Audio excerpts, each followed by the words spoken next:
All right, this is news that isn't shocking based upon where the industry has been going in terms of consoles and PCs sharing a large majority of games, and especially with the Xbox Play Anywhere program that is now kicking off, where if you have Windows 10 and you buy an Xbox One game, there's going to be games that are supported where if you buy it on the Xbox One, for the Xbox One, that game, you don't need an Xbox One to play it necessarily. You can also just play it on your PC.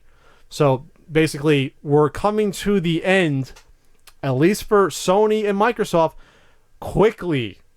It's not dead yet, but we are fast forwarding to the end of the distinguishing between a video game console and PC, even more so because now you will be able to play a chunk of the games even that were exclusive before on your PC. So the Xbox Play Anywhere initiative is the first one to do that. But now Sony has announced with their PlayStation Now streaming service, which exists for, let's see, you can get that on Samsung smart TVs. You can get that on Bravia TVs and Microsoft Windows. Well, that's a chunk of people right there. It's a streaming service. You pay $99 a year. Currently, you can get over 300 PS3 games. Save progress to the cloud, which I guess is cool. Connect your DualShock 4 wireless controller or any other compatible controller to a USB port.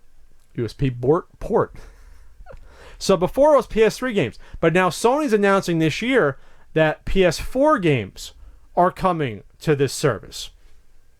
That's a natural progression, obviously. It makes sense because there are people out there that'll never buy a PS4 to get PS4 exclusive games. Why would they? They're probably satisfied with the amount of games either on Steam and or Xbox One and or their Nintendo console and or, an NES laying around. And these companies like Sony and Microsoft realize that in the long run, software is where it's at for them because these are companies that don't really make profits on hardware.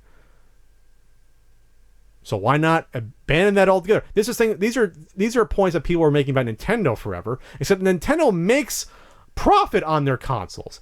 Sony, by and large, has not. Microsoft, yeah.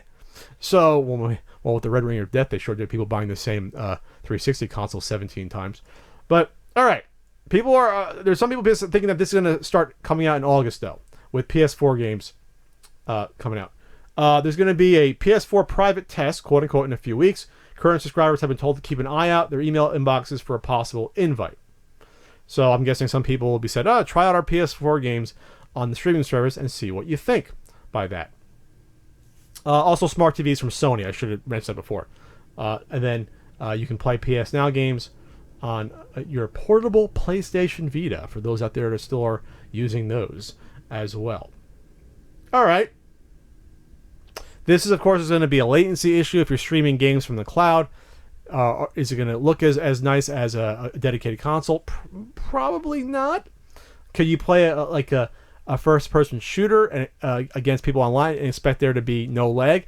Probably not at this point in time. But in the future, as we get better broadband everywhere, maybe that'll be something. But this is a step in a direction. Obviously, it'll be totally game over when they do like a Play Anywhere Xbox sort of thing with the Sony games where I go to the store, I don't have to own a Sony console. I go to the store, I buy, a PS4 exclusive, Uncharted 7. I come home, I install the PS Now software. There's a code on that disc where I put the disc in and I load it up or whatever and I can play it on my PC. That's where we're headed, folks. I'm not saying it's happening this year. It's going to happen at some point. It's going to happen where you're going to get to the point where you're going to have your PC. You'll be able to play a chunk of the Xbox exclusives and Sony exclusives on there. Absolutely. It may not be the same exact gameplay experience, but you'll be able to. And plucky Nintendo will still be out there.